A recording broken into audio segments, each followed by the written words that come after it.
me to stand here and ask you to join me in welcoming to the stage Mr. Scott Bakula.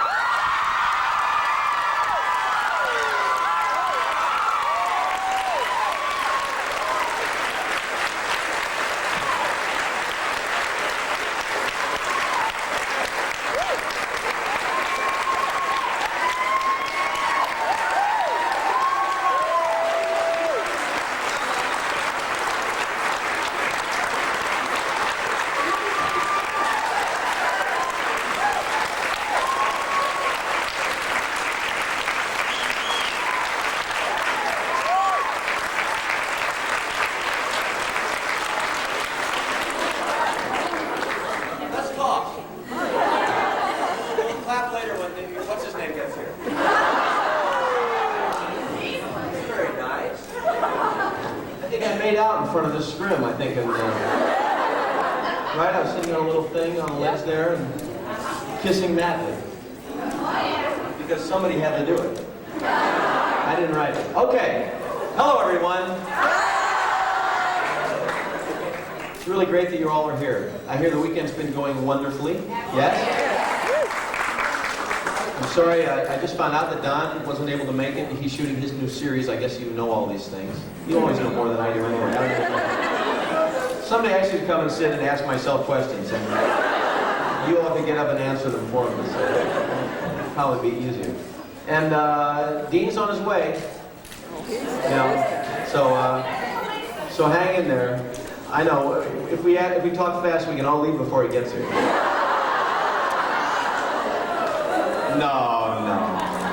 No, this is great that we have this thing because I never get to see him otherwise, so I'm just as excited as you all are to see him. He's changed a lot. He's a lot taller. And he's smoking longer cigars. I think that's what makes him seem taller. He smokes them like this. Okay, now I'm talking. I'm rattling on here. So I just want to say hello, and I'm glad you're here, and I'm really happy to be here. And you're on. We're going to open up to questions and answers. Okay, I'm going to take the microphone, you're going to stand up, you're going to ask your questions, and please pass the mic back. I just wanted to ask you about your new production company. What about my new production? Well, it's got a variety, if you could just tell me some more information about what's going on with that. Well, I've had this production company with a friend of mine, Tom Spiroff, for about 3.5 years now, and our idea for the production company is to create new works in lots of different mediums, some that I'll be in, some that I'll just produce, and we've had a good stroke of luck in our first year really at Warner Brothers. They've been very supportive there. I'm getting ready to shoot the pilot for a new TV series.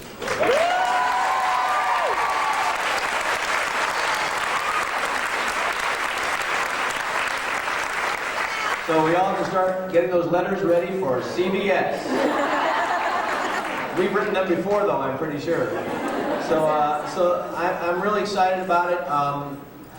One of my really main goals is to try and be in a situation where I can put other people to work. And there are a lot of good people. You know, when I was doing Quantum, I got so much great response, and I would get scripts from people, and I would get ideas from people, and I never was able to do anything about them. So the idea is to take some of those things that I can't do, because I can't do everything, and push them on to other people, and other people will have a shot at them. So that's a really long answer, but thank you very much for asking, and we're hoping for good things here.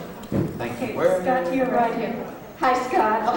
I saw you last year. I was the one that gave you the shark tooth, and I thank you very much for all that. But I wanted to ask you about your new series. Can you tell us a little bit about that? And what about the movie? The movie of Quantum Leap? Quantum Leap movie. Well, the movie of Quantum Leap. Well, you know, I'd love to tell you that Universal is calling us and begging us to do it. They're not. But I feel that events like this, the success that the show is continuing to have around the world. I literally bumped into a guy at a coffee shop 2 weeks ago, and he said, "I saw you on the show last night." first time he'd ever seen the show. He must have been 26 years old. He said, "That's a cool show." I said, "Yeah, get in line." So people are still finding the show, and I think that I really believe that in the next couple of years that Universal will realize that they have a really great possibility for a wonderful franchise of movies, plural, and we'll make that happen. It certainly helps to have weekends like this and that are happening not just here, that happen in other parts of the United States and around the world. That's encouraging. It's helpful to them, and you know, we're available. They know it. We like to do it, and it's just a question of they've had a lot of shakeups over there too. So that's that. The new series, I won't tell you a whole lot about it, except that I will be playing a Los Angeles detective. We're going to look at Los Angeles, kind of the underside of Los Angeles, the psyche of these guys that are out there doing what I consider to be one of the toughest jobs anywhere. It's a show that is written by Rick Natkin and Dave Fuller, the guys who wrote Necessary Roughness with me. They're real good guys, and we've created a really great group of characters.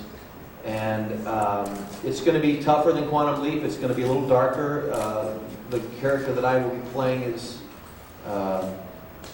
has a lot of psychological problems that he's been forced to deal with in the last couple of years. So I'm very excited about it. It's a big it's a challenge for me. It's a whole nother trip producing, and I've got some great people working with me on that, and we'll see what we can do. But I think we're gonna come up with a really great series, and I certainly hope you all like it. So thanks for asking.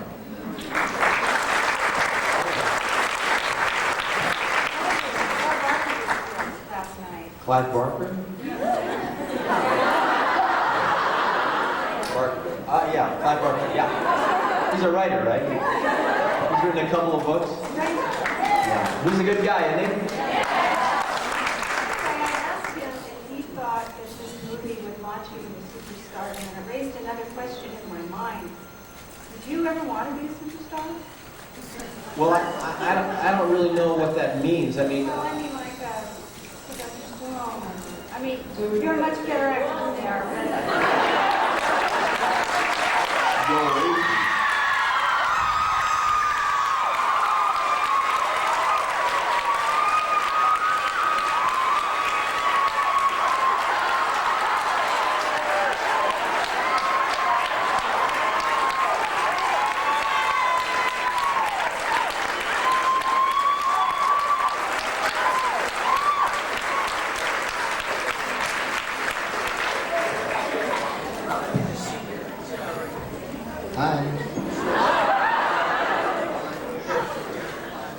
Carry it for me,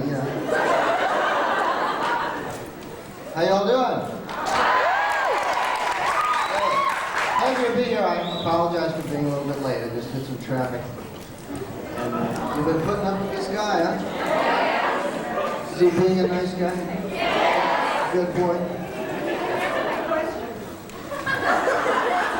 He's just getting back at me because I'm always late, so...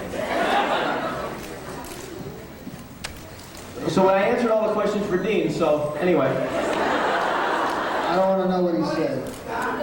No, I was in the middle of saying, no, would I ever want to be a superstar like him?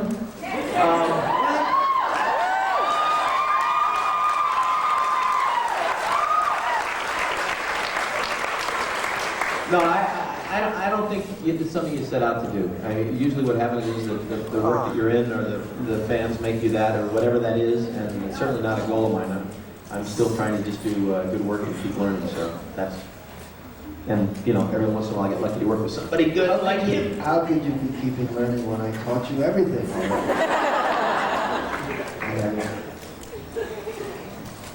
Just as a quick comment, and thank you to both of you on behalf of everyone here, I'm sure. I mentor 11 teenage girls who are at risk of dropping out of school. They are all on their way to college now. Half of them want to be astronauts, the other half want to be physicists. But as a question, Scott, whatever possessed you to want a tattoo on your back? That's a thing that Clive wrote for, hi Bubba. that Clive wrote for his character, and the guy actually has 5 tattoos, and if we make enough movies, I'll end up with 5 probably. So, but it's not really there. It's fake. Oh, you don't have to know everything. What tattoo? What tattoo? The tattoo, the guy from that other show, that Something Island show.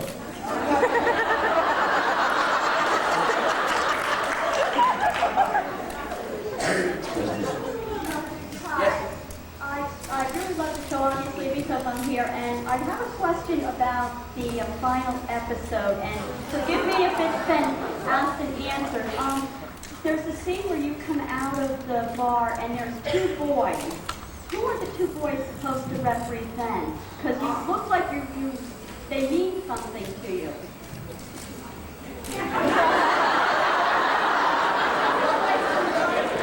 Did you understand anything about the last episode?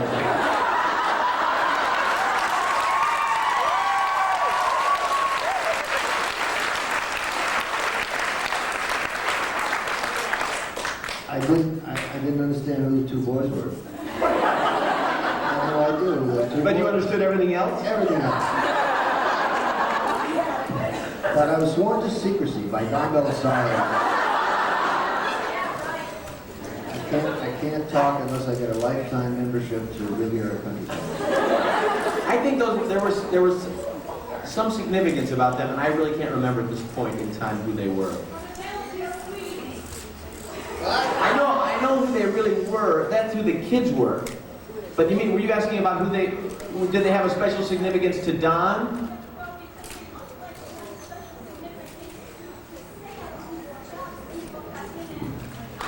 Well, those were 2 kids who'd been in The Tale of Two Sweeties. Remember that? Those were the 2 kids. And like a lot of things that happened in that last episode, I was having these like psychedelic moments with all kinds of weird flashbacks. So that's what they were there for. Did they have a reason to be there for Don? I don't know. I don't think he did.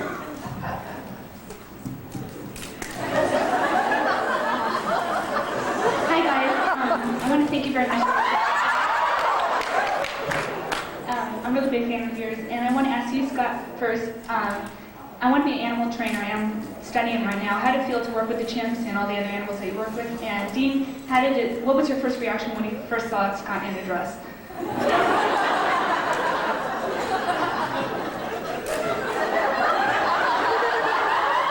I get to talk about the chimp first, huh? I was disgusted. No, I thought... That was after you followed me around for 20 minutes. He was kind of cute. He didn't walk very well on the heels, though. I don't know if you noticed, but he didn't walk very well on those high heels. He practiced for weeks. That's all he ever did, was walk around on high heels. You still do that, Scott? How long are you going to keep this up? Oh. I love working with the animals. The animals were great. The chimps were my favorites, really, to work with. Animal training are you talking about animal training for the industry, for movies and things? It's real tough. I mean, some of the guys were great, some of the guys were not great. And it's what the animals are forced to do sometimes is unpleasant. We were very careful, as careful as we could be, to make sure that they were well taken care of. The Humane Society is there all the time. They're very watchful. So there were only a couple of times that it got a little strange. But I love the chimps. Hubert had some great lions and things that we used. Very friendly lions. And so it was great. I mean, we worked you remember the lion and what was it?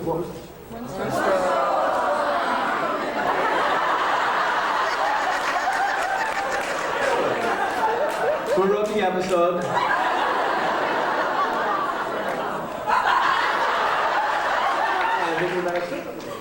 No, but she had raised that lion from a baby, and in the scene where the lion was chasing her across the middle of Disney Ranch, you remember that scene? It knocked her down, and we end up on the bridge. he got a little carried away and knocked her down and totally freaked her out and bruised her very badly. And she'd spent her whole life with this animal. And he then turned and moved toward me in a very, very convincing manner. Fortunately, there were people stationed behind the trees, and they told me to freeze. And I fortunately listened for once. And He couldn't have run in those high heels anyway. this was going so well, wasn't it? About 5 minutes ago. Yeah, down I there. have a question for Dean. Scott got to wear dresses, but you got to wear some awfully nice clothes too. And I was wondering what you really thought of Al's wardrobe.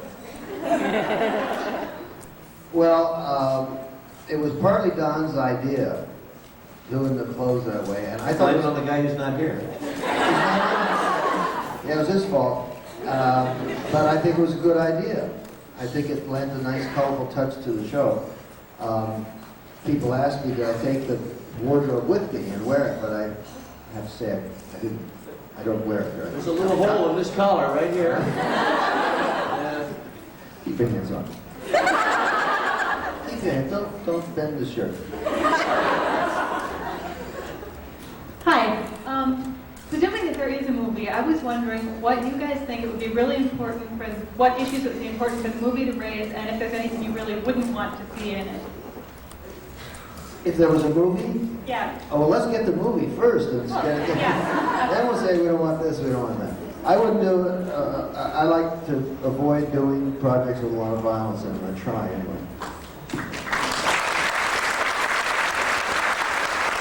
All right, I think it. What's the matter with you? Do you never go see your movies? No, I don't go see my movies. They're too violent. If an actor turned down everything that was distasteful, he wouldn't be able to work. Because all the projects seem to either start with a murder or end with a death. I mean, I'd love to do just G movies. I really would. Then, of course, you're not 9 anymore.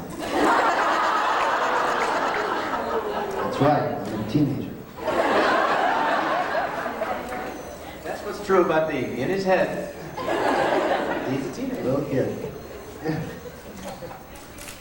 Up. Okay, can you hear me? Yes. Can you hear me up there? Listen, guys, I love you. I'm so excited. I don't know. I can hardly breathe. So for my 15-year-old daughter, this is really not for me. It just happened I got to come out here. They're on the Believe it if you like. Here's my question, okay? My daughter and I watch the show all the time, and over and over. I can tell you everything about them, probably. However, we do wonder what kind of huggers you are.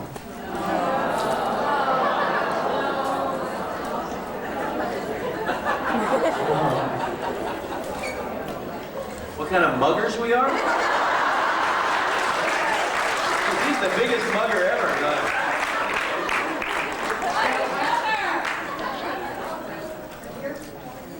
Hi, Scott. Wait a minute. I didn't get an answer. What kind of huggers we are? We're great huggers.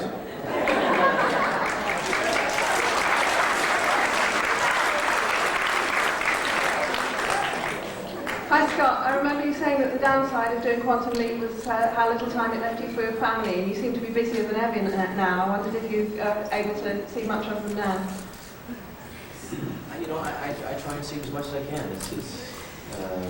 It's a big priority for me, and I've seen them a lot more actually in the last since Quantum's come down, certainly than I had in the 5 years before them. So yeah, I've been able to see them more. Thanks. The only guy I don't get to see now is this guy.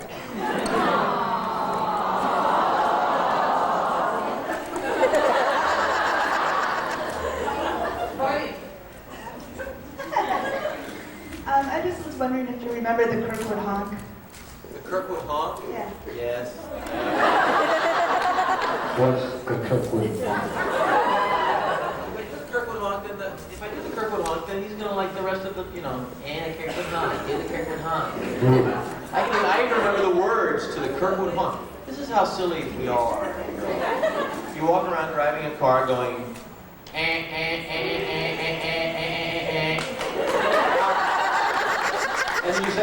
you think that has no meaning. But what it means is, not only did I go to a high school named Kirkwood, but we were the pioneers. Who would ever want to be the pioneers? What does that mean? We rode around in wagons.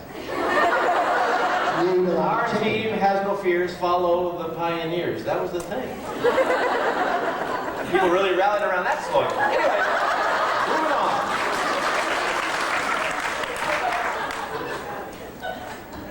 You're next to that.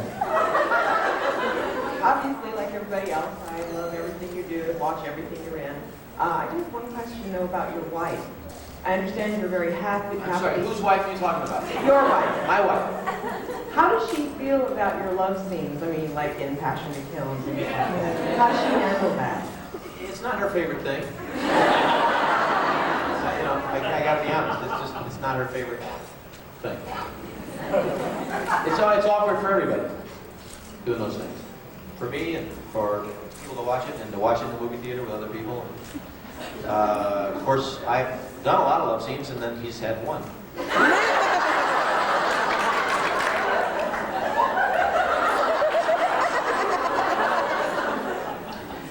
Excuse me. I was at the movies recently, and at the beginning of the movies, they had these, like, movie magic trailers. What was that from, the one that they saw you in? Zero. Zilch. Nada. Oh. To quote him. That was strictly for that.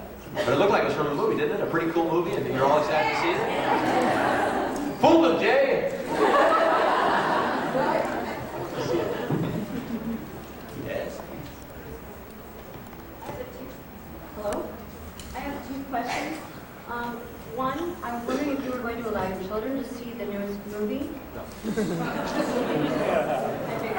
And second of all, I'm studying ASL, American Sign Language, so of course the particular episode, Private Dancer, I was wondering how it differed on the set when you were using sign language, because I didn't notice you were using real sign language. How what? How the set differed having an interpreter. So I heard that the woman that you were working with really is hard of hearing. Yeah. It was great. It was really lovely having her around for the 8 or 9 days that she was there. She was a beautiful woman and great to be there. Her interpreter was lovely, and it just brought a different kind of flavor to the show. I mean, a lot of times we did shows that had different elements. You know, for instance, the first time when we did La Mancha for the first time, that I can remember crew members walking around humming, you know, The Impossible Dream. I mean, it seemed odd, but everybody was in a different mood. And when she was there, it just brought a wonderful kind of flavor to it. When we did the episode with the blind pianist, having him around, he played the piano all day during lunch, you know, and people would sit around and listen to him play. I mean, it was really great. And that was really one of the wonderful things about the show is we were able to bring in people that added a lot to each day and kept us from having to listen to Dean's stories.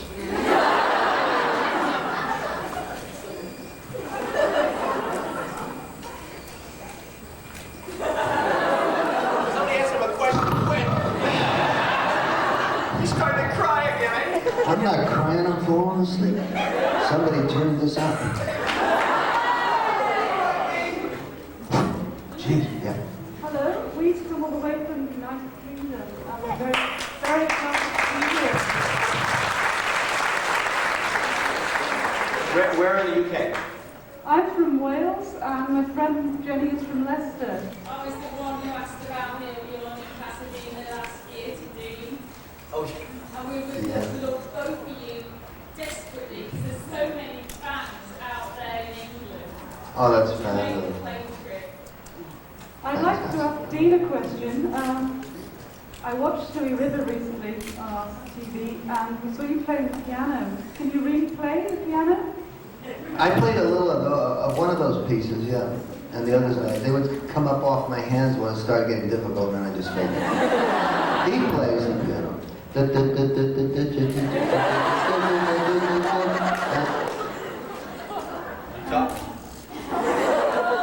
Dean's actually very musical. He can pick up almost anything and play it.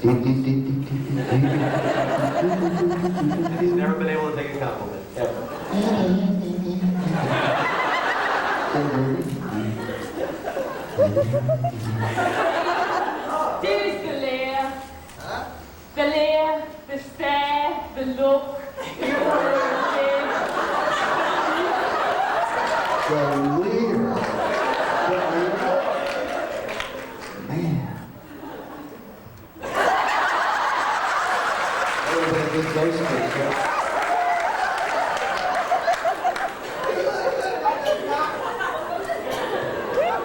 You made fun of a honk.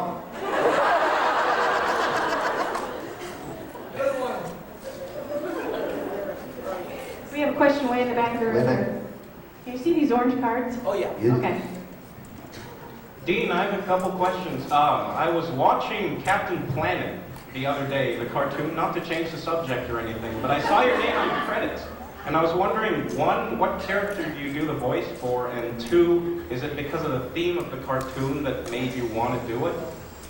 The second question, the answer is yes. And the character was Duke Nukem. I did the first, I think it was the first 2 seasons of it, and then I don't do it. I don't know who's doing Duke Nukem now. Yeah. Scott, Dean, I missed you last year, but I'm glad I'm here this year, and this is a question to you, Scott. Did you have your own production company? Why don't you just do the movie by yourself?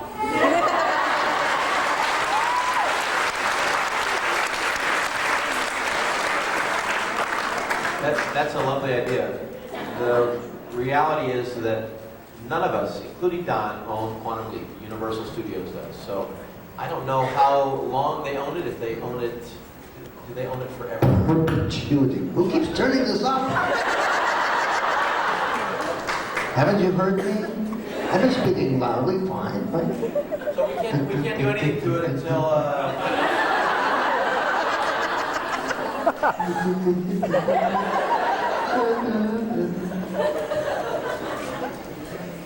Okay, Scott, Dean, in the back of the room. Yes. Over here, to your other side.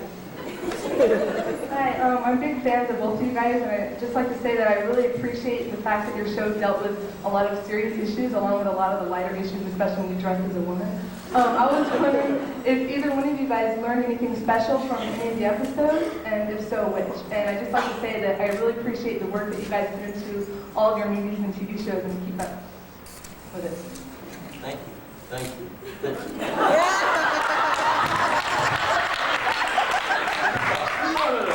I'm fine. You talk.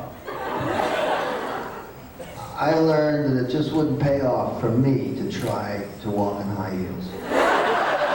For me. Well, I spent a lot of the time teaching during Quantum Leap, so I didn't have much time to learn stuff.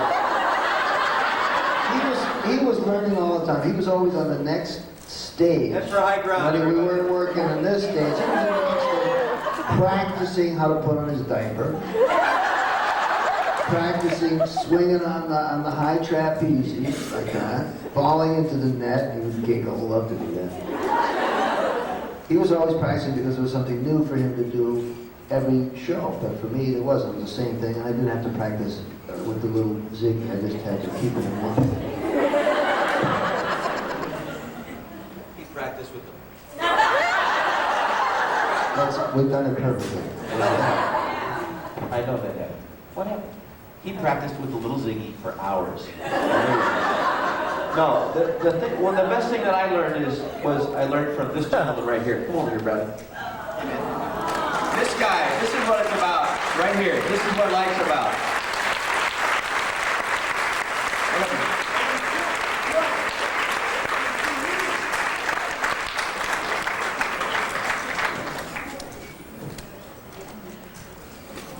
Back of the room? Yes.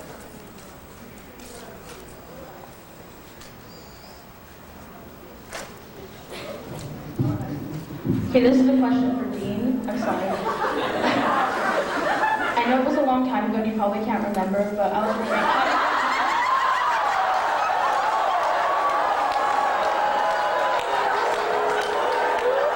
how did you like working with David Lynch? I'm a big David Lynch fan. I loved how you worked on Dune. That's my favorite role, seeing you in. How did you like it? Because I've got mixed reactions from different people when they say, David Lynch. Oh, I love David Lynch. He's really a great guy. And I enjoyed Dune very much. It was an important movie in my sort of getting back into working again. It was a good experience. It really was. I did another show with him, which was also a good experience, Blue Velvet.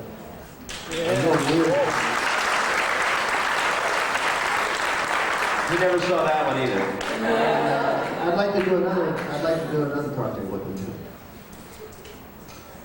We have a question right here. Okay, I have done one extra episode, and my beloved girl was not, and I told him that the other day he stepped out, he had a takedown, I'm telling him kind things. I'm gonna pay now because I now noticed that on USA channel that Quantum Leap is on that station. And you two are my two favorite people I have known in my entire life, and I have always been able to work with you both as good friends. I will never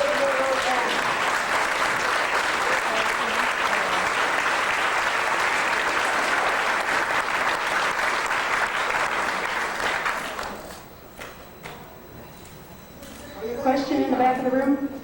Yes, I have a question for Dean, of course. And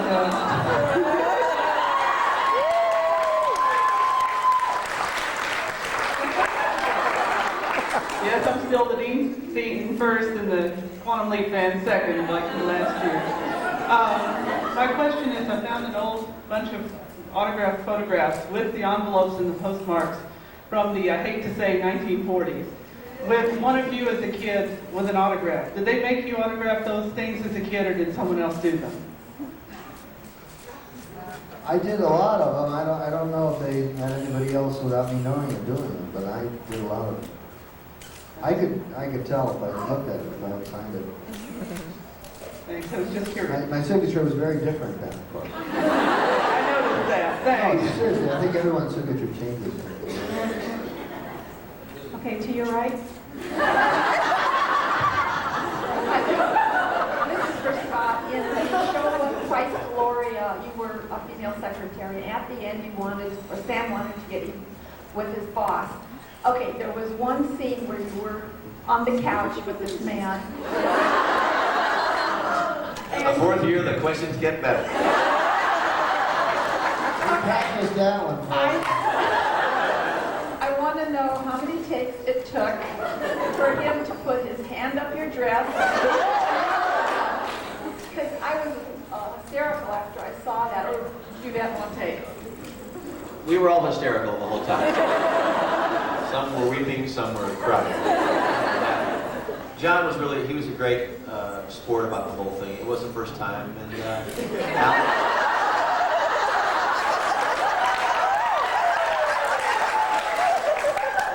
I said it, but like he said, he taught me everything. So it was. We laughed a lot that episode actually, and it was. Do I miss that one? No. We laughed a lot every episode, but that one was like a bad joke. Okay, I'm from Germany, and I want to ask you when you come to Germany for promotion, because there are maybe 1 million fans who see your series every Sunday morning. Can we stay at your house? If you want, yes. I don't know. We need to go there sometime. We need to do a world tour. You want to do that?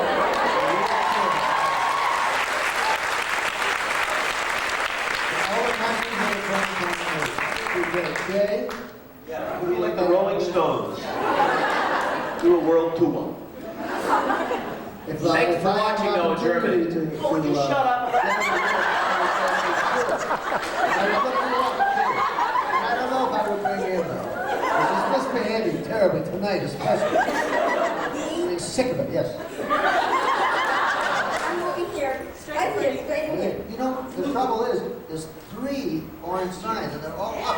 You never know who. That's a very difficult thing to handle.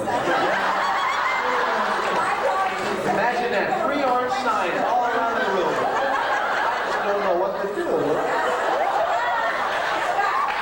I'll shut up. I know. My daughter made a sweatshirt. Yes, you have a question, young man? Let's see what this is. My daughter made you a sweatshirt. She made the eagles, she painted the eagles on those sweatshirts. Did you get it in 1993? I think It's right here, my daughter. Oh, well, makes a thank you. 22 Yes. inches old.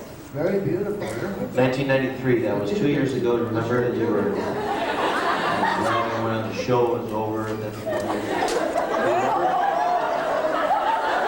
stabbed me with my own knife.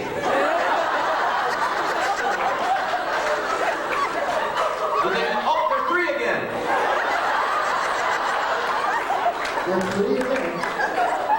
What do you want to lock them up?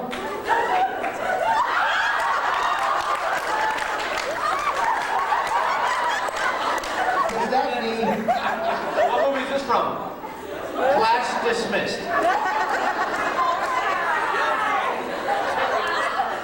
Moving right along. Oh, they're 3D. It's 3D. Hi, Scott. How are you? I talked to Michael Watkins this morning, and he told me to ask you something about a brake and a horn. Brake and a what? When you hit the brake on your car, your horn beeps or something?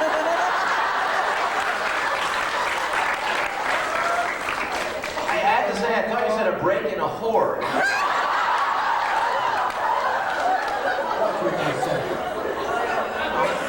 That sounded like something Watkins would say, actually. He told you the story. Don't make me tell it again. Tell a story.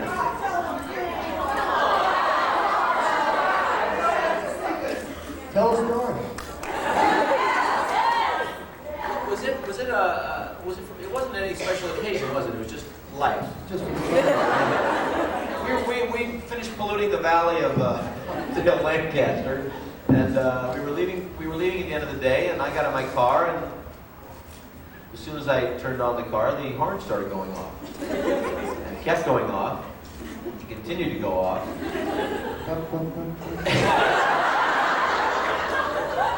And I looked around me and I saw a van about 20 yards away shaking. And a good portion of the crew, led by Watkins, were in there that had wired my car for the horn. I thought I was going to have to drive all the way back from Lancaster, Palmdale to LA with my horn going off. They laughed and laughed and the van shook, and I hate this story. I gotta call him now and yell at him again. They got me in a good mood that day. They were luck. I think you left early that day. I was happy. I was there. 2 cars. To your right. Please take this back. Take this back because no, don't stab her.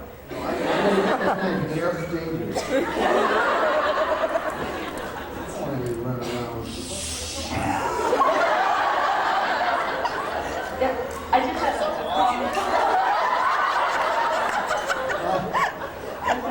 Oh, yes.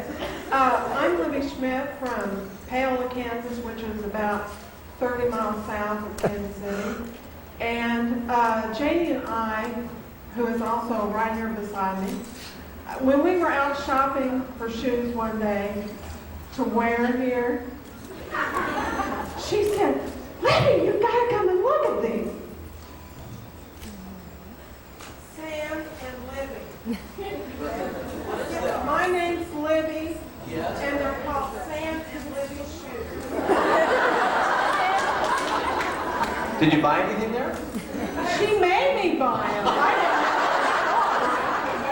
And also, Dean, I've waited at least 30 years to meet you. No Dean and Libby shoes. But, so I watched your movies, especially the ones back in the late 50s and early 60s. Do you know if there's any way that you can get any of the videos of any of those, like Sons and Lovers and Compulsion?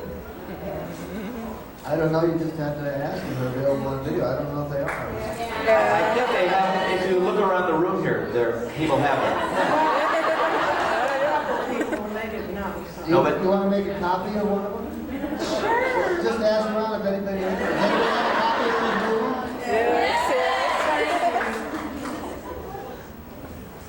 you will be well taken care of. There? Yeah, this is a comment for both of you. In '93, I was in a motorcycle accident, and so I had a lot of time to sit and watch Quantum Leap. I was watching it 3 times a day. So, in one of the episodes in Memphis Melodies, you told the girl when you were trying to get her to go out for the talent contest to reach for the stars instead of stopping at the ceiling. Well, because of that advice that you gave to her, I'm hopefully going to be, I'm trying out for the '96 Olympic team. So,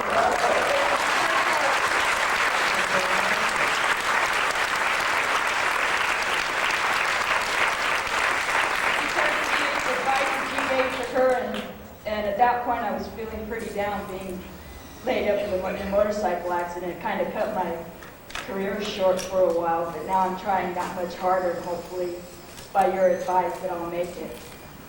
So Great. Thank you. Great, thank you. Good luck. Scott, to your right. Right to your right. Your other right. There you go. Hi, Mr. Scott. You gotta stop playing with the toys. You turn the blade over.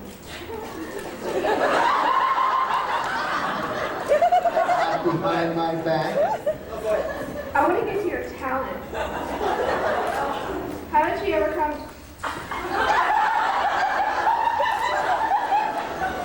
I never can get him to stop fooling around. How did you ever come about learning how to play the piano?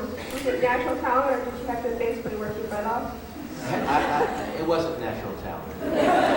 That's what I mean when I was saying earlier that he like mumbled through and talked through and played chopsticks through. I had to work at it, and I certainly never liked to practice, and neither does my daughter. But so I know it was an acquired thing. My dad played very seriously, and actually just this past year started taking piano lessons again. He's playing 2 hours a day, and which I think is really cool. Which is another great thing for all of us to remember that it's never too late to start anything. But no, I had to work at it. I loved it. I did it because I had a rock and roll band, and I was desperate to play the keyboards in the band. So I wanted to learn as quick as I could and as fast as I could, which isn't necessarily the way to do it.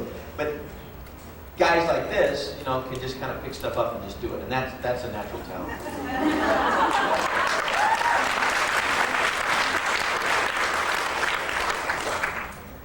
Scott? I know, I'm calling. Just give up. Scott? He doesn't know what he's doing. Back here. I drive back to the St. Louis area often, and I wonder if there's any possibility of you doing the Muni. I was this close to doing the Muni last summer, and then Clyde Parker screwed it up. So, I was going to do the Music Man there last summer, and every summer there's an opportunity, depending on scheduling, for me to do it. But I'd love to, because I grew up going to shows there, and it would be kind of fun to do one. But someday. Thanks. Oh, Scott, Dee, I got a 2-part question here. And, basically, I wanted to ask Scott, Brooke Shields said that you're her best on-screen kisser. We wanted to know who yours was. And then for Dean, we wanted to know if he'd have rather, been the lead for a couple more times than just the one episode he was, and if he'd like to wear the dresses too. Brooke said that? Why would she lie? I don't know why she would. I think it's terrible. I'll have to scold her when I see her. That's a silly thing to say about Scott. Has anybody seen her in Greece yet? No? I see a hand up back there. I hear she's just great. Yeah? You saw her, Harriet? Did you tell her hello from everybody here? You didn't go back and say hello to her? Harriet. Get Harriet out of here. All right. It's proof, Harriet. It's proof positive. You were there. All right. I had a lot of really great on-screen kissers in the show, so I wouldn't dare single out one. But she was one of them. Your turn, dress boy. I liked the role of Al so much I wouldn't have wanted to do leads, period. I didn't even want to do the one, but they forced me to do it. The only thing I said, I'll only do it if I get the girl one time. That's what I said, okay.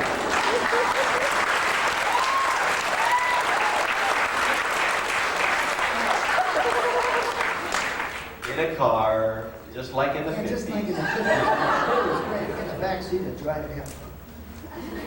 Question in the front?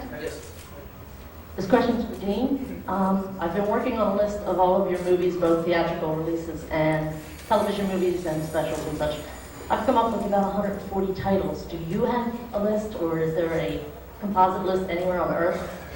I don't know. You mean a feature film? I have about 70 feature films and probably just about 70, but I think there's more than that. When it comes to television, Oh, if you put in I think TV there's movies, more. yeah. There's like 140 or something. But Oh, is there an authoritative list anywhere on Earth? No, authoritative, I don't know. You may have it. You can publish that. That's right. I don't know, Liddell would know. How many, Liddell? Do you have... I think there's more than that. You don't know everything. Well, that's one thing I wouldn't know.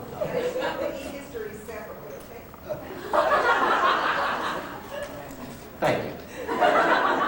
Good night.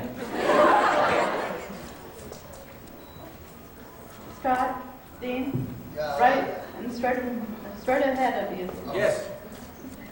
I have a question. This is my first Quantum Leap convention I've been to. Have you had a good time? Yes, loads. Good. And I also want to invite you, when you decide to go on your world tour, to come up to Northern California. We just have a new arena built in San Jose. And there's a lot of people up there who I know personally who loved your show and was sorry to see it go.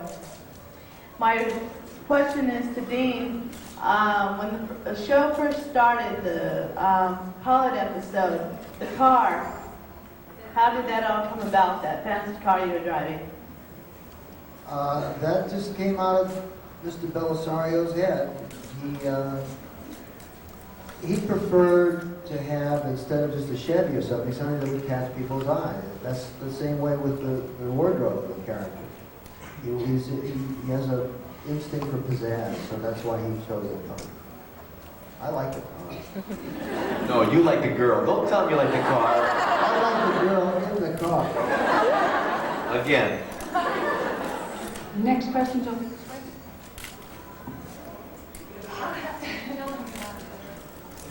Over here? I'm on the left. Hi Scott, hi Dean. I was able to make it to Pasadena to see you. I came from England and I just loved it so much I just had to come back and support you guys again. I'm the one that was disabled and you met me, which was really very nice of you, thank you. And when I went home, I went to the limb centre and they actually told me my legs, the make is quantum. So I literally quantum leaped to meet you guys last year.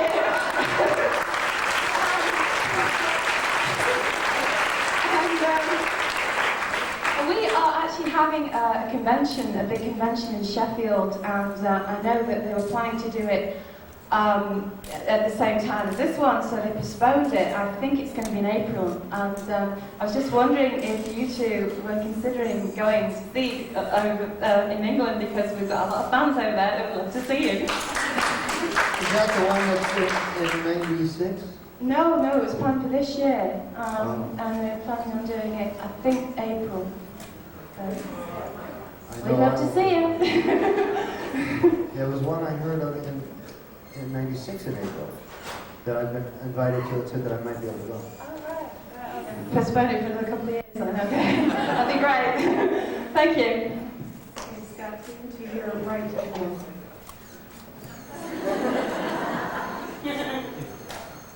Hi, Scott. Hello. I've been a fan since last year. I started watching it on the Nokia Network. And I love you. And like you rated it when you were on the Oswald episode. Just want to know what you did to prepare for it. It's so believable. The Lee Harvey Oswald episode was not a an easy show for me. Don was very opinionated about what went down, and I did a lot of research on that man, and it wasn't pleasant research. The notion of becoming him was not pleasant. It was unsettling. I was very lucky to have Jimmy Whitmore Jr. directing and helping me, and actually we kid a lot, but it was always great to have Dean around to keep things light, because I had a tendency sometimes to get, a little heavy with stuff. So it was, I read about it. I found a lot about things out about the man. Very few of them were pleasant, and it was a great script, a terrific show to do, and putting that rifle up to my eye and looking down at all that was connected to that was very unpleasant. But thanks for asking. I'm depressed. Next person. And then I look at that shirt and I'm happy.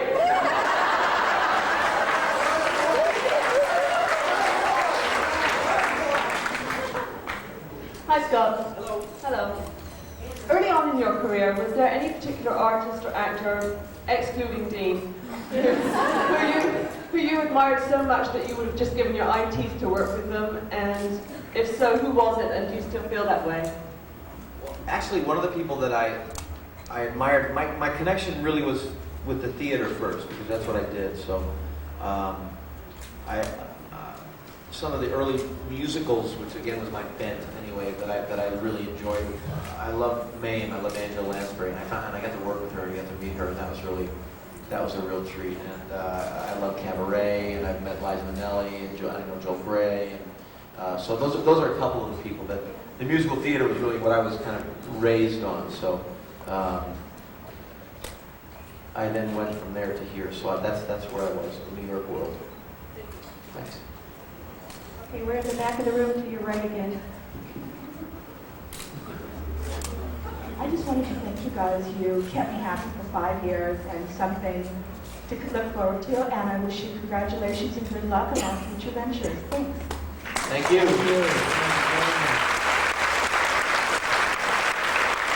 Next person's to your left in the front again. Hi, this is my first convention, and I wanted to just thank you for all these wonderful friends I made online and everything. As a matter of fact, this computer online with that Verona, and there's a bunch of people on there, and there might be some people from Japan. And this comes into the realm of stupid fan questions. Scott, what is your middle name? Stuart. Thank you. You're welcome. But thanks for coming to the first convention, and I'm sure you made a lot of great friends, because there's a lot of good people here. Scott Dean, way in the back here. See this torn up orange card? Hello guys, I just want to say first of all, it's good to see gentlemen of your stature giving something back to the fans. I'm sure we all appreciate it.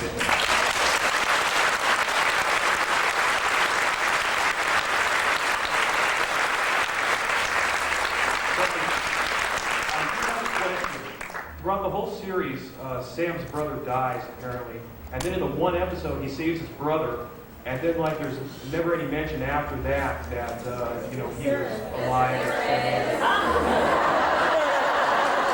Boy, did you walk into the wrong room. I just want to say thanks a lot. I appreciate you guys being here. Thanks a lot. Again, to your left, about halfway back almost. I have 2 questions. One for Scott. Are you going to let Dean go see Lord of Illusion? And for Dean, I wondered what your reaction was to Scott's spread in Playgirl.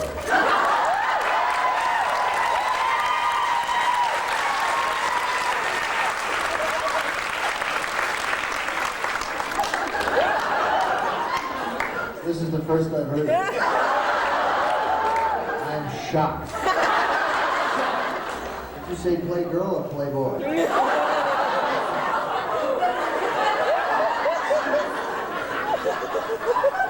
That's actually not a bad idea. Okay, we're right over here.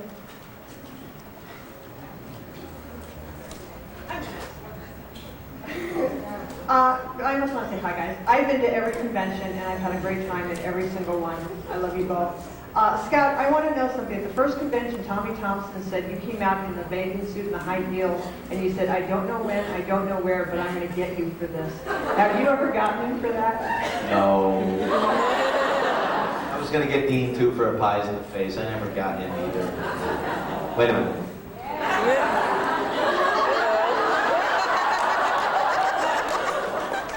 No, I didn't do that. But I haven't forgotten it either. Hi, Scott.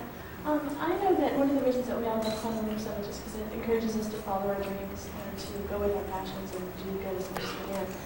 And when did you both know that this was it for you, that acting was really your thing? And what inspires you still to keep going? I think that's for you, son.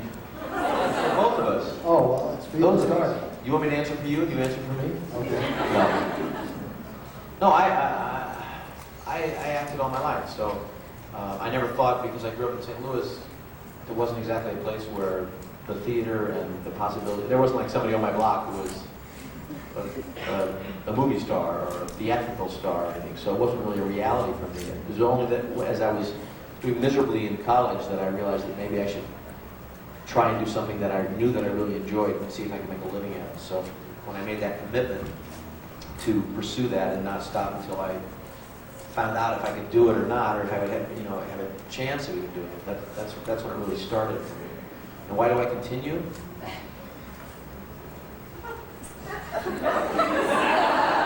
I can't do anything else.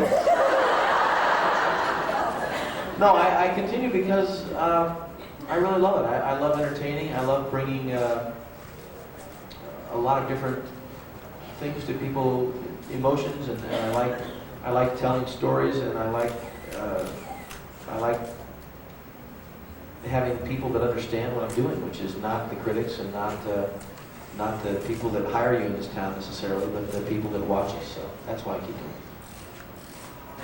Yeah. Well, I started so early in life that in other words, when I started, it wasn't a choice. I didn't make a choice I was going to be an actor. I wasn't even old enough to say I wanted to be a fireman. But that's what I was into, and that became my life, and I came to really appreciate it later on in life. And I keep on doing it. The fuel that I have to persevere is that I've come to love it, and I love through that a way of communicating with people. Because I communicate better, I think, through acting than I do. It's also the other thing one of the things that keeps me going is the people that you meet in the business. I mean, I love people, and you get to work with people in such an intimate way, and sometimes very quickly. You get to know people, and because of the situation, whatever, you find out a lot about them, or you have years to get to know somebody. But the thing that I always admired about Dean in terms of his work ethic was that he's had a lot of great success in his life, and he was happier to be at work every day than almost anybody there, And that was a great lesson for me, because there's a lot of people that are cynical in the business, and if it's not the best job, they're not making the best money, they're not in the best trailer or whatever, they're unhappy. But it was great for me to be working with somebody, especially at the time in my life when we first met, that was kind of inspiration. It was like, wow, he loves this. He's done it a lot, and he's had all this great success, and he's willing to share it with me and to not teach. I didn't use the word teach. Share, and that really was a great inspiration to me. Okay, to your right. Hi, Scott. Hi, Dean. Thanks for coming. Scott, I'd like to tell you how much I love Quantum Leap, and from that point, I virtually love everything that you've done, probably because of the diversity of everything.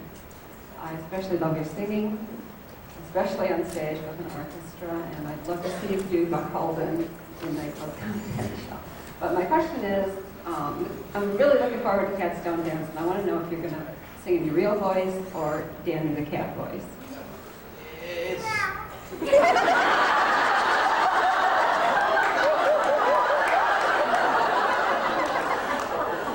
And for all these years, I thought I was Scott. combination.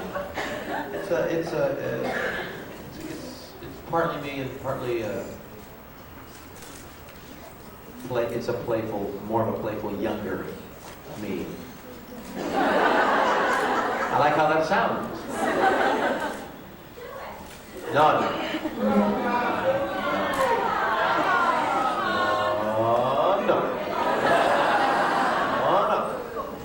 Hi, Scott. Hi. Scott, would you sing for us at the end? At the end? Yeah. Like the Star Spangled Banner? God Save the Queen? When the questions are over, would you sing for us? When I sing when? Would you sing for us a song? Sometimes he's really thick. He just doesn't. The reason is he doesn't want to sing, and he's afraid to sing, and he's self-conscious about singing. I probably won't sing. That's right. I am. But thank you. It's very hard to just sing. I can't even sing, and it's hard. You can sing. Ask Steve to sing. He'll sing.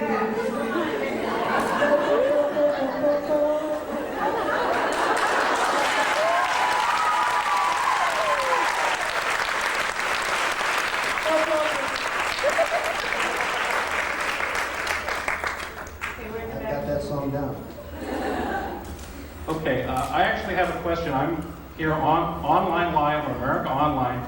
I have a question from a school teacher in Japan. She showed the episode Jimmy to a group of her Japanese students, and they said that after seeing that episode, they would never look at the mentally challenged in the same light again. And they wanted to know how you feel about the fact that you've been able to do that kind of thing for people. Well, just tell them that I was as touched or more touched by the experience that I had, and I'm thrilled that they feel that way, and I'm thrilled that the show reached across that other ocean. You see, that was one of the truly great things about us having the jobs on Quantum Leap. It was a special show, and we had an opportunity to share in this type of thing. It was really meaningful. And we look back, we did this show for 4.5 years, so what? Well, so what? It had a lot of meaning. It affected a lot of people's lives. And we feel very good.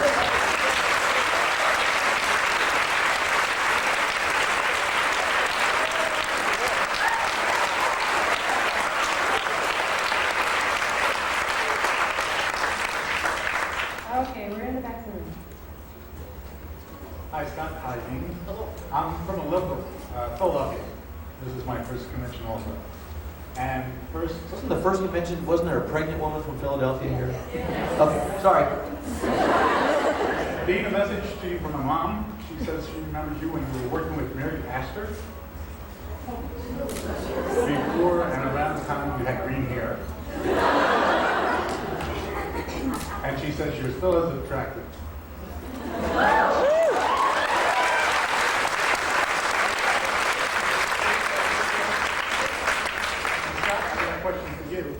After having been Quantum Leap for so many seasons, does it seem a little familiar when you do script reading? Do you find some of the TV movies seem similar to some of the scripts from the episodes? It's been very hard to find things that weren't mundane, that offered a challenge, that sparked some kind of quality. What I've found actually is that we covered so much in those 4.5 years that you find little elements in the script that attract you, and you go with those, because if you're lucky, you've got a few moments like that. There are very few scripts that are overwhelmingly as exciting as a lot of the work that we did. It was very special stuff, and so it's been hard. It's definitely been hard. Okay, Regina, right here. Clive tried to reassure us yesterday about you being in a horror movie, because a lot of us are apprehensive about seeing you in that kind of a genre. What attracted you to Harry D'Amour? To Scott? Yeah, no, I know. Scott. I'm sorry. And He's Dean, more suited to the type of movie. and you can tell us what you're doing, Dean. What is that? There was a question for him first, right? Or there was two? Yeah, Lionel or somebody mentioned that? What's that coming up? Have you seen this? I don't know. Comes out pretty soon. Next week? Next week. May Sweet next week. What the hell is a May Sweet? Or May Sweet? Oh, okay. Well, anyway, I thought it was going to be out this month. Well, I know. It's a Stephen King miniseries. A 2-part, 4-hour miniseries. The thing that attracted me about the piece was that it was so well written, and the character is really a great character. He is out there walking a path that very few people walk, and he's someone who's made a few journeys into the dark side, if you will, and has survived it and come out, and he is ultimately a force of good, and that's really why I did it. And I found the storytelling to be very compelling. It's a very scary movie. I won't lie to you about that. There is some violence in it that is very difficult. But it is not a classic, what we've come to expect of the horror genre in the last 15 years. It's a psychological thriller. It's a film noir piece. He's kind of collided several different mediums together, genres together, very successfully. And there are actually scenes in it where people speak and talk to each other, and nothing scary happens. So, Okay, we're way in the back by the exit sign. Hi, over here. And I am standing up. This is Christina Magritta. Hi, Dean. Hi, Christina. Hi, Dean. We recently lost a very talented stand-up comedian, and I would like to find out what is your favorite happy memory of Dennis Wolfberg? Did you not hear him? well, Dennis, we hear you. Dennis was with us in such a wonderful way, and yet sporadically. He popped in for that, for his gushy in the pilot. We didn't even work with him, and there he was, which was kind of a neat way to meet him, as Gushy. I knew him, his manager is a good friend of mine, so I was connected to him a little bit because of that also. And Dennis was a lovely, lovely man. I thought he was brilliant in the show, especially the show when he replaced Dean. I thought he was just lovely in that. Not that anyone could, and I'm 100% positive that he is making people laugh right now, and probably watching, and he probably is with us right now. So we miss him, but he's maybe somewhere else. I think what Scott said suffices for me. He really was a joy. All moments were favorite moments. Okay, we're on your right again. Yo. Did she say yo?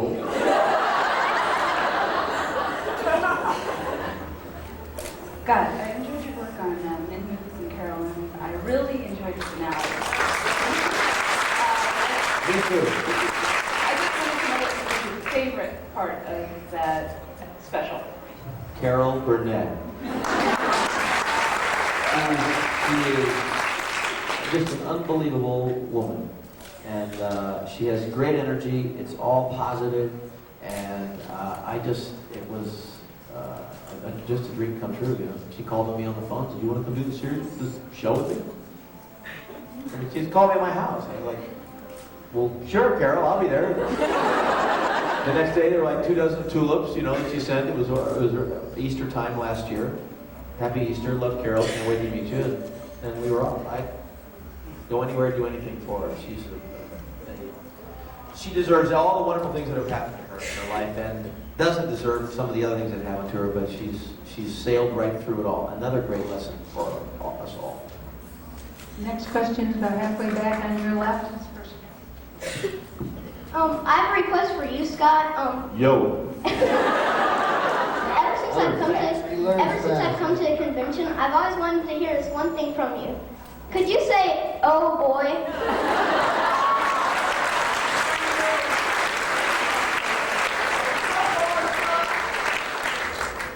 Why do they want you to say that? What does he mean by that? You got to say it in the one episode, right? Oh, boy. You said it in the one episode. I didn't say it that way, though. Say it, but the kids say it. I said it too many different ways. Which show do you want? Oh, boy.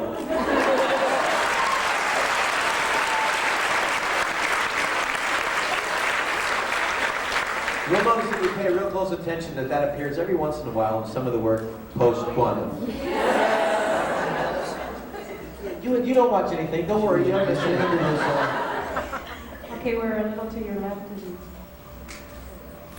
Good evening, gentlemen. I have a request and a question for both of you. The request is, could you please go to the green room after the show and look for a piece of paper that tells about online activities and take it home with you and then read it and do whatever you want with it. As a blatant slide with the online services.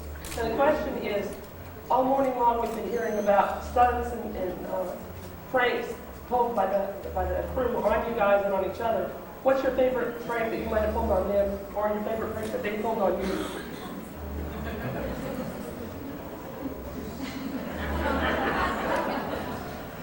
These aren't good memories. Well, you've heard about the pie thing. I mean, I guess if I had to say what my favorite prank was, that was probably it. But my favorite prank on him was then leaving empty pie boxes around the set for a couple weeks.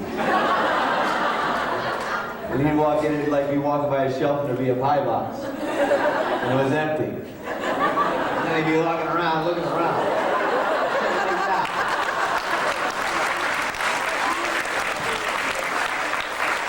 And then he would say, I would play at it, to make me feel good. Like that night, I was afraid I was going to get hit with a pie. Oh, and he'd go, oh. Then he would say, Jean-Pierre wouldn't want you to wreck this outfit. He wouldn't want you to wreck this outfit. Don't hit me with a pie.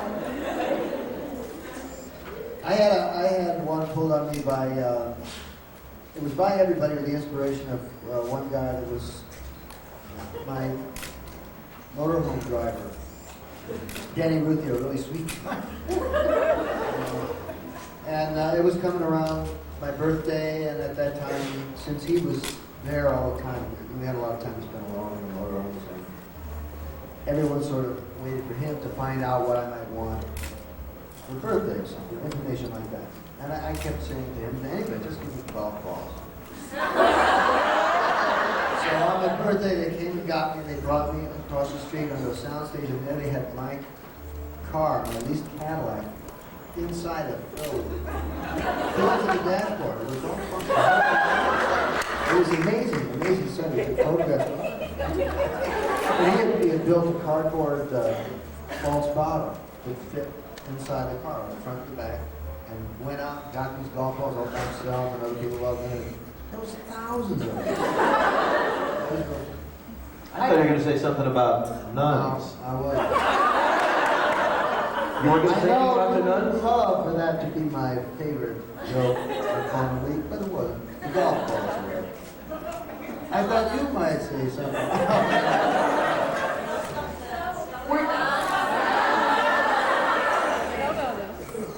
I just want to let everybody know we're going to go for about another 15 minutes. Okay. It's got to end sometime, An hour? No, another 15 minutes. Okay, we're going to sit here. Hi, Scott. Hi, Jean. Scott, I was also born in St. Louis in 1955, and on one of my many trips back to see my thousands of cousins, in the mid-70s, I did see Man La Mancha, and before I go searching through all of the things I have packed away, was it like 75, 76 around there that you did Man La Mancha at the Muni Opera? No, I didn't do it for Munich. Oh, you did? It wasn't at the Munich. No, it was at Jefferson College out in Oh, I was wondering if I cannot tell a lie because everybody knows. So, no, it wasn't at the Muni. Oh, but if you saw it at the Muni, then I'm trying to think if you saw it there. I don't know if Kylie was doing it or, but I saw that production. Yeah, it was somewhere in the mid-70s. So was Ed. It might have been Ed. Well, it wasn't me. I wish it was. And I did have one more comment with with all the wonderful scenes that you had, all the romantic scenes, I just want to tell Dean, the one scene that stands out of my mind is like, that always takes my breath away every time I see it, is the one of you and Beth, Al and Beth. Every time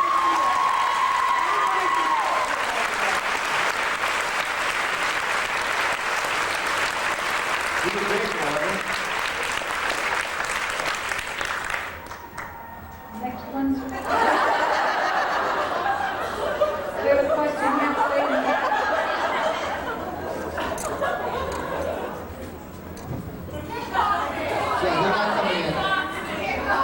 What is it?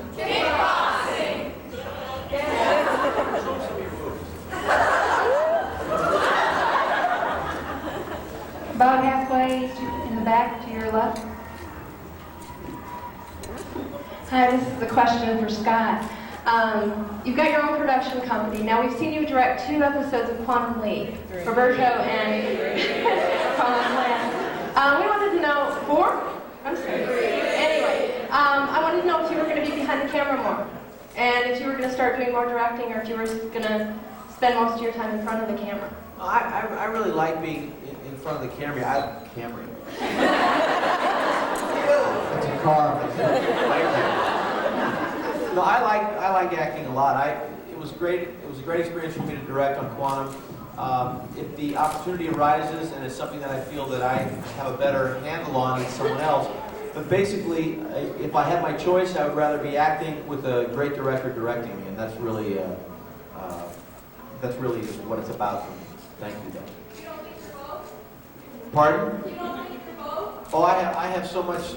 I mean, I have a lot to learn, period. But about directing, I have, as he would tell me constantly during the day, I have a lot of stuff to learn. No, I don't think I'm a great director. Thank you, though. Okay, Scott, to your left. Other than the Quantum Leap movie, do you have the possibility the 2 of you work over here? Wait. You said to our Oh, I'm so sorry. Since you said to our left and it was to our right, we're going to ask you about the hickey now. Some people collect autographs, I collect It's a busy weekend. She brought it up. I'm not making fun. Now, she said it first to me. Is there a possibility of the 2 of you doing something together other than the movie? I hope so. We got to do that.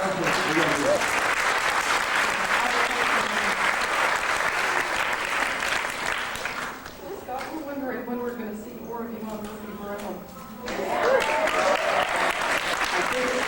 I think I'll be in the season ender this year. I'm pretty sure, and maybe 1 or so before then. I haven't shot anything in a while, and but they're trying to squeeze some more blood out of me for the end of the season. So I have a couple more this year. I think maybe 2 more this year, but it's not definite yet. Hey guys, we got a question over here on your left. Your left. Okay. Everybody's a good. This is for Dean, and this is an honest-to-God true story. I've been a fan of yours ever since I saw Monday's Journey Tonight. And last week, after watching an episode of MIA, you were like really on my mind because that's just a very emotional episode. I was at church last week, and when the priest said, pause now and have your own prayers, normally I'm like praying for world peace and stuff like that. Last week, I was like, God, I would really like to meet Dean Stockwell. And afterwards, I was like, yeah, right, it's really going to happen. So the next day, I go into work, and I open the newspaper, and there's an article about this convention, and I'm going, God, this is a miracle.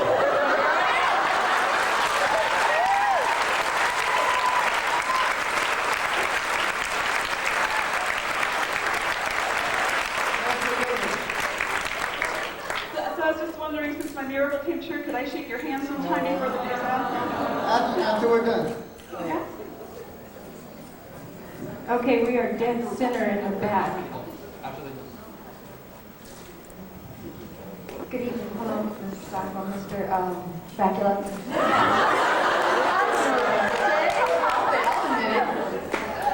I have a question for Mr. Bakula. I wanted to ask what it was like working with the crew and the set of Dream On.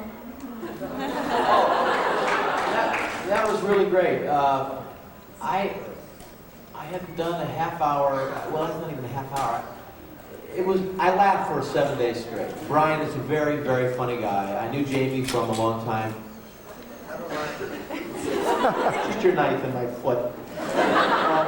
I knew Jamie from Sibling Rivalry, so I just really laughed kind of like a kid, you know, for 7 days. It was great therapy for me, and it was really wonderful. I had a great, great time. Thanks for asking.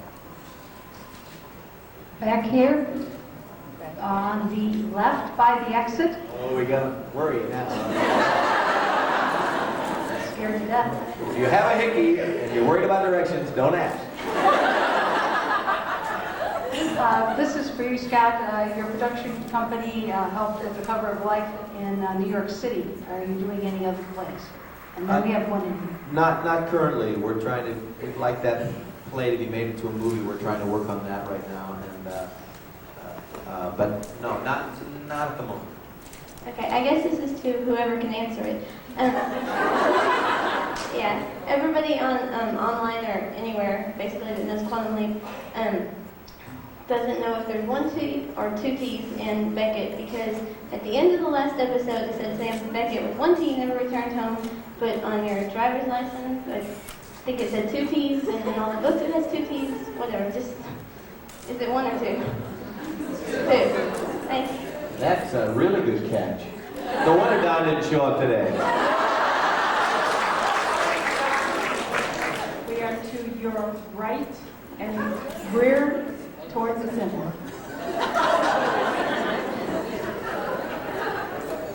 Hello. She took it off. Wow, I like that. I have several questions for both of you. I just recently found out that there are conventions, and always wonderful people with all this great interest.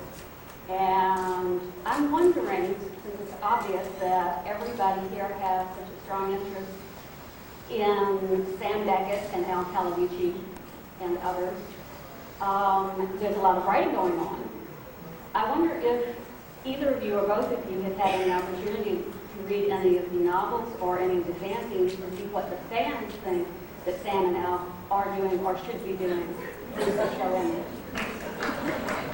Yeah, I've read a lot of stuff. We both have read stuff. We got a lot. We were shooting the show. We still get things. And yeah, we read a lot. Read a lot of wonderful things that have written about. Ideas, for sure. Yeah, great ideas and wonderful thoughts and comments about us, and we appreciate them very much. Scott, next time you do a layout for Playboy, are you going to take it farther? No.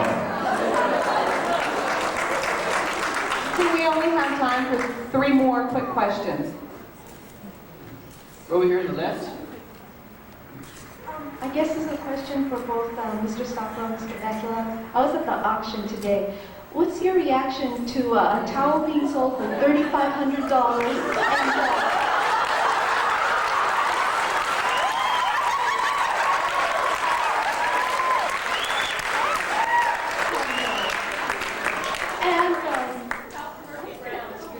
And for also Mr. Stockwell, both of you had little bits of paper with writing on it with your signature went for $400, $500. What do you guys think of that?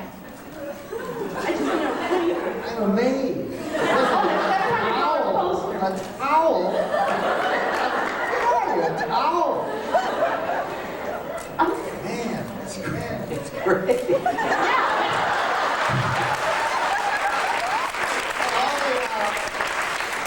I'd say a good portion, if not all, of the money gotten through the auction was going to.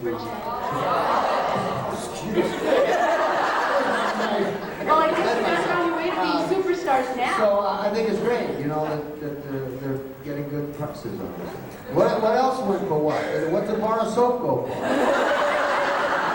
You're talking about $700 posters, $400 signatures. I'm not going to tell you how much Anchors Away went for. It's kind of embarrassing. $5? Actually, no, 40, 50. But we're talking about stuff with your signature for like hundreds and hundreds of dollars. Thousands. Okay,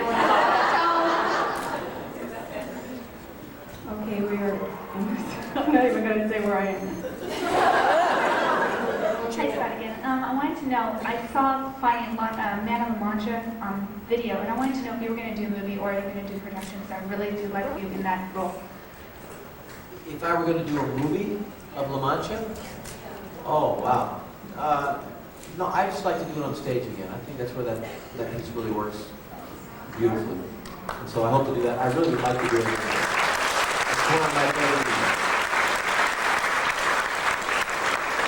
This will be the last question, and we're coming to your right. I'm so happy it's the last question. We're going. Well, this is a good one. I don't know if you guys remember me. I was the person who won the walk-on part a couple of conventions ago. And I came on the set and I told you guys, and I just wanted to thank you for being so very sweet, especially Dee. Thank you. We have one more question. So we have one more question, okay?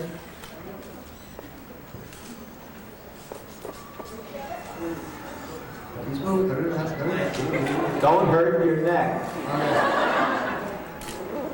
Mr. Stockwell, this really isn't a question. I just wanted to know. Oh, I know what's happening now. 4 hours later, not a question. No, it is. It is a question. No, it doesn't have to be a question. My daughter is turning 16 years old, and this is what she wanted for her birthday. I wanted to know if you could just say happy birthday to Katie, and that would thrill her. Happy birthday, Katie. Thank you very much. Here? Is Katie here? Stand up, Katie. Stand up, Katie. Happy birthday, Katie. Happy birthday to you.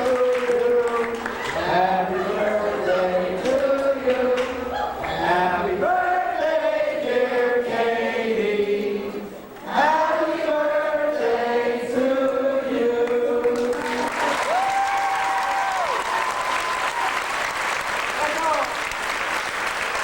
Thank you all.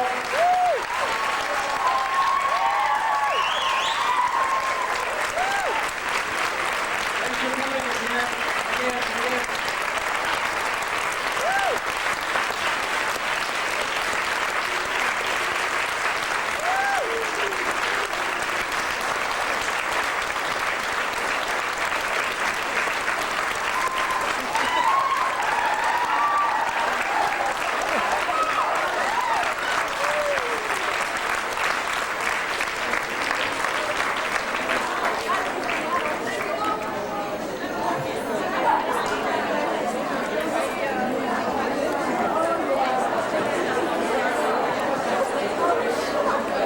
Thank you all for coming.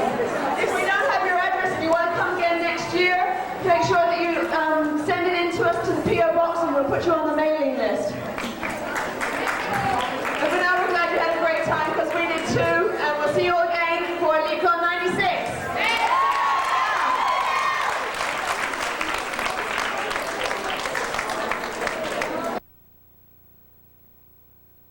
The final episode of Quantum Leap aired 3 years ago, but it lives on in reruns and the fans keep coming back. Actors Scott Bakula and Dean Stockwell faced the fans over the weekend at the 4th Quantum Leap convention. Quantum Leap fans are called Leapers, and they like nothing more than to buy souvenirs and, of course, talk to their heroes. I'm not always sure that I can be here, but when I can, I like to be here. There are a lot of friendly faces that I like to get back and see, and it's a good chance for me to get to see Dean, because I never get to see him otherwise. I was very disappointed when the network took it off the air. I think they made a mistake. But this continuing support is very heartwarming and makes me feel good, and it gives me a solid pride in the show. I think it was a good show. Even though there are no plans to revive the show, the goal of Leapers everywhere is to see Quantum leap to the big screen. Star Trek fans did it a long time ago. So it could happen for the Leapers, too. Could.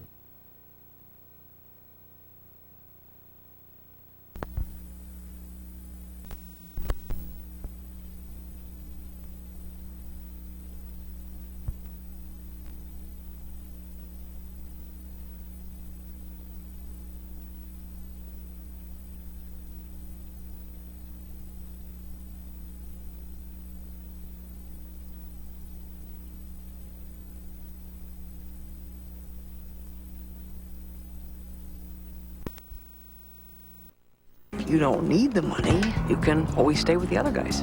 Call for 10 cents a minute evenings and weekends. Now with cash back. Introducing Brute Clear Gel Antiperspirants and Deodorants with Click Control. 3 clicks give you just the right amount you need for all-day protection. Because the last thing you want to do is lose your cool. Brute by Fabergé, the essence of man. In the world of credit cards, the traffic is getting pretty heavy. But Discover Card keeps you in control. With the Cashback Bonus Award, the Smart Rate Program, and no annual fee. For a positive impact on your finances, it pays to Discover. Must-see TV Tuesday. Hey, who wants to have some fun? It's a special Seinfeld Tuesday.